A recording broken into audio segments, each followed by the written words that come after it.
Big boss ప్రేరణకి ఒక task అయితే ఇవ్వడం జరుగుతుంది. దాంట్లో ప్రేరణ ముసలావిడలాగా నటించమని చెప్తారు బిగ్ బాస్. ఇక ప్రేరణ చీర కట్టుకొని వంగి అలా నడుస్తూ వస్తుండగా ఇంతలో ఎదురుగా పృథ్వీ అలాగే నబీల్ అయితే వస్తారు.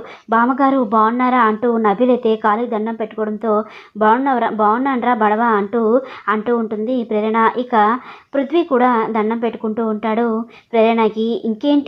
ఇంకేంటి నీ జుట్టేంటి అలా విరబోసుకున్నావు అని చెప్పి నబీల్ అనగానే, కట్టుకోవడానికి బలం లేదురా, చేతుల్లో బలం లేదు అని చెప్పి ప్రేరణ అయితే అంటూ ఉంటుంది. ఇక ఆ మాటకి పృథ్వీ అయితే నవ్వుతూ ఉంటాడు. ఇక తిన్నావా బామ్మ అంటూ నబీల్ అనగానే, తిన్నాను, ఏదో మాడిపోయిన అన్నం పెట్టారురా, తిన్నాను అంటూ అలా వంగుకుంటూ హాల్లోకి అయితే వస్తుంది ప్రేరణ. ఇంకా ఇద్దరు తీసుకొచ్చి ఇక్కడ టేబుల్ మీద కూర్చోబెట్టేసరికి ఇంతలో విష్ణు వచ్చి, మరీ అంత వంగాల్సిన అవసరం లేదు, మామూలుగా కూడా నడవచ్చు అని చెప్పి అనగానే ఇంకా అందరూ ఒక్కసారిగా నవ్వుతారు. మరిన్ని లేటెస్ట్ అప్డేట్స్ కోసం మన ఛానల్ చూస్తుండండి, సబ్స్క్రైబ్ చేసుకోండి.